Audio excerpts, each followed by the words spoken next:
இந்த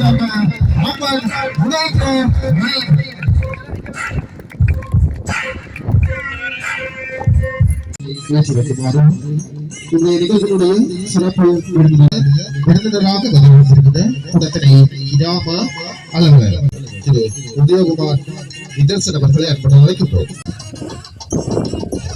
அடுத்த மங்கள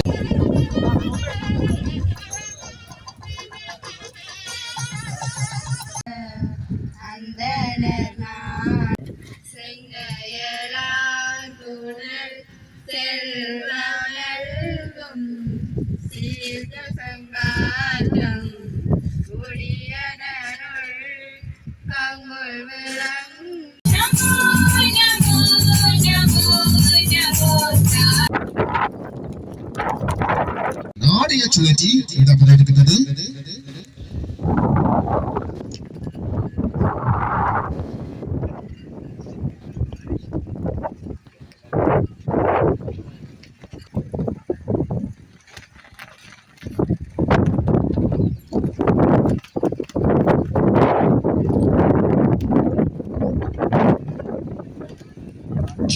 தற்போது நாடிய சுழற்சி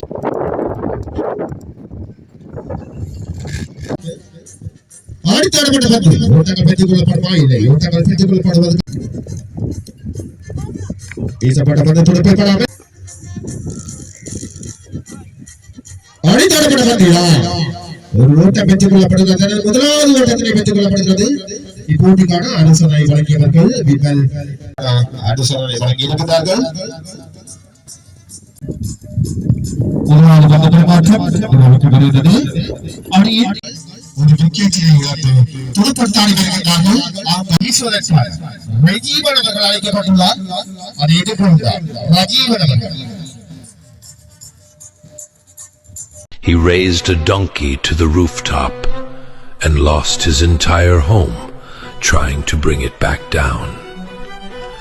A man bought a donkey for the first time in his life. He was so delighted with his new animal that he took it up to the roof of his house. There he patted the donkey affectionately and showed it the neighboring homes, the village, and all the roads and paths below, thinking that one day the donkey would recognize the way home if it ever wandered off. As the sun began to set, the man decided it was time to take the donkey down to the stable where it belonged. But the donkey refused. It had fallen in love with the rooftop view. From up there, it felt important, elevated, and above everything else. It had no intention of going back down. The man tried to persuade it gently, but the donkey would not move. He tried tricking it, but the donkey was not fooled. He pulled with all his strength, but the donkey dug in its hooves and resisted even harder. Then the donkey began to kick and jump wildly. With every stomp, the wooden roof trembled. The entire house shook under the force of the animal's stubbornness. Realizing that the roof was about to collapse, the man rushed downstairs and hurried his wife and children out of the house. Moments later, the roof caved in. The walls crumbled. The house was destroyed, and the donkey was buried beneath the rubble. The man stood over the dead donkey and said, "The fault is not yours. Your true place was always in the stable. The fault is mine, because I lifted you to a place where you never belonged." Moral of the story: it is difficult to bring down a fool once you have raised him to a position he was never meant to occupy. Sometimes the greatest damage is caused not by those who misuse power, but by those who put them there in the first place. The blame does not always belong to the one who acts foolishly. Often it belongs to the one who elevated them beyond their true capacity. Be careful who you elevate. Bringing them down may cost you everything. If this story taught you to be careful who you elevate, comment yes and share this with someone who needs this lesson. தமிழர்கள் அநேக சொல்லிக்கலாம் பிரிவினை விவாதத்தை நாங்கள் பேசிக் கொண்டிருக்கிறோம். நாங்கள் பிரிவினை வாதத்தை நாங்கள் பேசவில்லை. நாங்கள் இருக்கிற உரிமைகளை மாத்திரம் நாங்கள் பேசிக் கொண்டிருக்கிறோம். நாங்கள் சிங்களவரை அடக்குவதற்கு நாங்கள் போராடவில்லை. நாங்கள் எங்களை உரிமையை வெல்வதற்காக நாங்கள் போராடினோம். எனவே நான் சொல்வது என்று சொன்னால் இந்த சிங்க கொடியை நாங்கள் ஏற்றுக்கொள்ளவில்லை. நாங்கள் உண்மையிலே நாங்கள் ஏற்றுக்கொள்ளவில்லை. நிற்பது நிமித்தம் நாங்கள் இந்த இடத்தில் ஏற்றி இருக்கிறோம். ஆனால் நான் இலங்கை தேசத்தையே நான் வெறுக்கவும் இல்லை. இலங்கை தேசத்தை நேசிப்பவர் நாங்கள் தமிழர்கள் என்று சொன்னால் இலங்கை தேசம் ஒரு வடக்கு கிழக்கு மாத்திரமில்லை, ஒற்றுமொத்த தேசத்திலே தமிழர்கள் நாங்கள் வாழ்ந்திருக்கிறோம். அதன் அடையாளம் 5 சிவபெருமானுடைய கோயில்கள் எங்களுக்கு வழிகாட்டி கொண்டிருக்கிறது. எனவே நான் சொல்லுவேன், நாங்கள் இளைஞர்கள் என்றால் எங்களுடைய மனங்களை நீங்க வெல்ல வேண்டும் என்று சொன்னால் தேசிய கீதத்திலே அங்கே தலைப்பட்ட வேளையிலே நீங்க தமிழிலே கொண்டு வந்தீர்கள். தமிழிலே நான் துணித்தலா பாடும்பொழுது உண்மையிலே நான் தேசபத்தமா நடக்கிறோம். அதனால் இந்த கொடியானதை நான் வெறுக்கிறோம். ஏன்னு சொன்னால் இந்த கொடியிலே நீங்கள் ஒரு மாற்றத்தை கொண்டு வரணும். இந்த கொடிக்காகத்தான் அநேக நாங்கள் உயிர் தியாகங்களை இன்றைக்கு இந்த முடவராலும் இன்றைக்கு என்ன சொல்ல நொண்டிகளாக நாங்கள் வாழ்ந்து கொண்டிருக்கிறோம். அண்ணன்மார்கள் அக்காமார்கள் வாழ்ந்து கொண்டிருக்கிறார்கள்.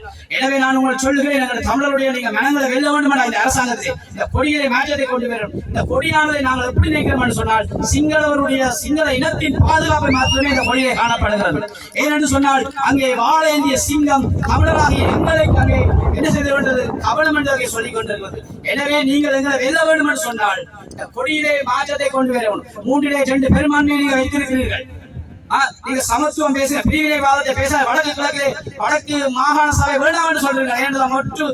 ஒட்டுமொத்த இளைஞர்களும் ஒரே இனத்தவர் என்று நீங்க சொல்றீர்கள். ஆனாலும் நீங்கள் கொடிகள் பிரிவினையை காட்டிக் கொண்டிருக்கிறீர்கள். எனவே நாங்கள் பயபக்தியோடு நாங்கள் ஏற்றவில்லை. 30 நிமிடம் ஏற்றிக் கொண்டிருக்கிறோம் என்று கூறி இந்த அரசாங்கத்தை நீங்கள் எங்களை வெல்ல வேண்டும் என்று சொன்னால் தமிழுடைய மனங்களை வெல்ல வேண்டும். தமிழுடைய மனங்களை வென்றீர்கள் என்று சொன்னால் நீங்கள் தொடர்ந்து இந்த ஆட்சியில் இருக்கலாம் என கூறிக்கொண்டு அடுத்ததாக நான் பேச வேண்டிய ஒரு விடயம் என்று சொன்னால் வின்மார்ட் பிளான்டேஷன் சம்பந்தமா நான் பேச வேண்டும். இந்த வின்மார்ட் பிளான்டேஷன் என்று சொன்னால் என்னோட வேலை லட்சம் தொகையை கேட்டார். நான் அவர் கேட்ட தொகையிலிருந்து எங்களோட கம்பெனி 2 மடங்கான தொகையை அங்கே வழங்கி இருக்கிறது. ஏனென்று சொன்னால் இந்த கம்பெனியானது உண்மையிலேயே கொழும்பில் தலைமையகம் இருக்கிறது. நான் கடந்த காலத்தில் பிரதேச சபை உறுப்பினராக இருந்த வேளையிலே நான் அநேக கம்பெனிகளை கூப்பிட்டு நாங்கள் மீட்டிங் வைத்தோம். நீங்கள் எங்கள மக்களிடம் இந்த பணங்கள் அறுவடை செய்து நீங்கள் என்ன செய்தீர்கள்? தெற்கு அபிவிருத்தி செய்து கொண்டிருக்கிறீர்கள், கிழக்கு அபிவிருத்தி செய்து கொண்டிருக்கிறீர்கள், வடக்கு கேந்திரமான பிரயோசனம் நீங்கள் செய்வதில்லை என்று. அப்ப இந்த கம்பெனியிலே நாங்கள் நேர்முக பரீட்சையில் போன பொழுது 2 விதமான கேள்வி கேட்டு நான் சுதந்திரமாக வேலை செய்ய வேண்டும். இந்த கம்பெனியால வார அபிவிருத்தி, இந்த கம்பெனியாவார சமூக பணிக்காக ஒதுக்குற அபிவிருத்தி எவ்வளவு வடக்குக்கே செல்ல வேண்டும் என்று சொல்லி அப்பொழுது நான் என்ன கேட்டேன் சொன்னால் இந்த விளையாட்டுக்கான கேட்டபடியே எங்களுடைய கம்பெனி டபுள் விதமான அந்த பணத்தை கொடுத்திருக்கிறது.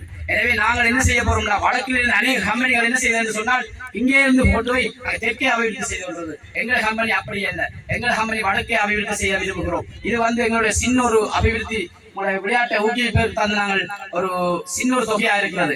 எனவே நான் என்ன சொல்ல விரும்புகிறேன் சொன்னால் நான் 25 வருடமா கிரிக்கெட்டில் நான் விளையாடி கொண்டிருக்கிறேன். இன்று வரைக்கும் நான் கிட்டத்தட்ட 20 வருடம் ஒரு கிரிக்கெட் அணியின் கேப்டனாக இருக்கிறேன். இன்று வரைக்கும் எனக்கு 47 வயசு. இன்று நான் ஒரு கிரிக்கெட் அணியின் ஒரு தலைவராக இருக்கிறேன். யங் ஸ்போர்ட்ஸ் கிளப் உங்களுக்கு தெரியும் கம்பெனி அந்த தலைவராக இருக்கிறேன். இப்பொழுதும் கிரிக்கெட் அணியின் தலைவராக இருக்கிறேன். எனவே நான் என்ன சொல்றேன் சொன்னால் எங்களோட பக்கத்தை நீங்க பாத்தீங்கன்னா அதாவது கடின பந்து விளையாடக்கூடிய இடங்கள் இல்லை. இந்த இடத்துல கடின பந்து விளையாடக்கூடிய இடம் இருக்கிறது. நீங்கள் உண்மையிலேயே இது நாளைக்கு உதயசூரியன் விளையாட்டு கழகத்தின் மைதானம்.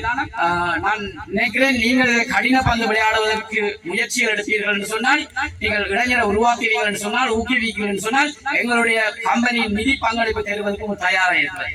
எனவே நீங்க முறைப்படி கேட்டீர்கள் அதை நாங்கள் செய்வதற்கு நாங்கள் எப்பொழுதும் எங்களுடைய கம்பெனி தயாராக இருக்கிறேன் சொன்னால் இங்க நிறைய அந்த பக்கத்தே வீடுகள் இல்லை. ஆனா அங்க கம்பெனிகளை பாத்தீங்கன்னு சொன்னால் கட்டடங்களை பாத்தீங்கன்னு சொன்னால் என்ன செய்யும் பக்கத்தை வீடுகளை போய் சீட்டுகளை கூரைகளை உடைக்கிறதா இருக்கு. ஆனா இந்த இடத்துல வடமராட்சியில நீங்கள் ஒரு கடின பந்து மைதானம் அமைப்பதற்கு நாங்கள் உங்களோட உறுதுணையாக அத்தோடு கூட இந்த விமால் பிளான்டேஷன் என்ன செய்யறது சொன்னால் அதாவது உங்கள் கஸ்டமரிடம் இருந்து வாடிக்கையாளர்கள் பணத்தை பெற்று அந்த பணத்தை 2 மடங்காக உங்களுக்கு திருப்பி அளிக்கிறது.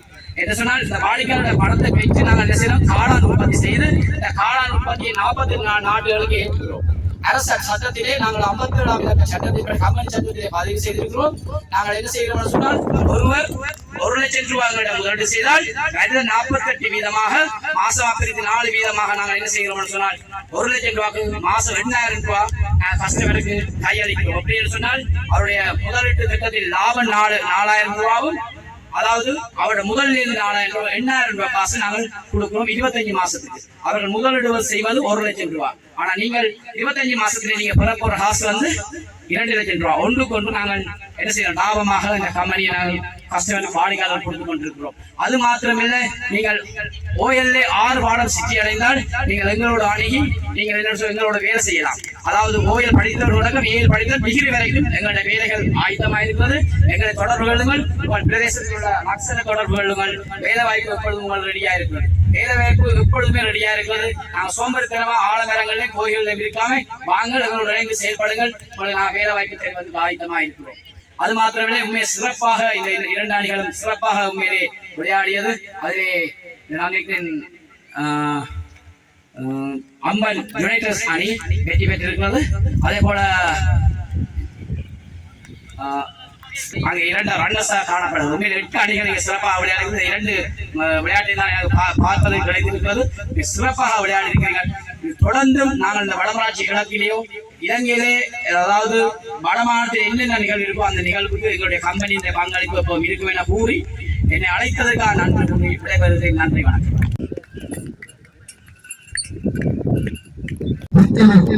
2026 ஆண்டுக்கான சுற்று தொடரில் அதிகூடிய விக்கெட்டை கேட்டுள்ளார்.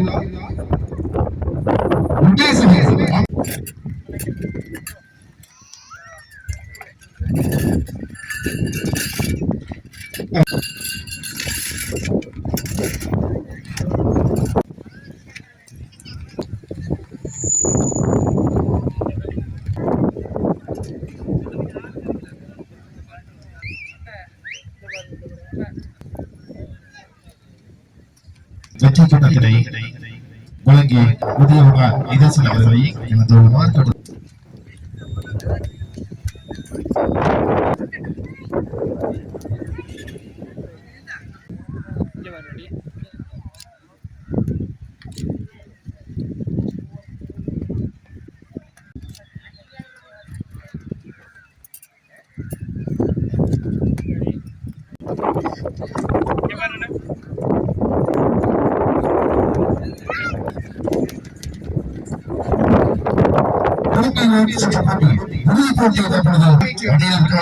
வெற்றி பதக்கப்பட்டது.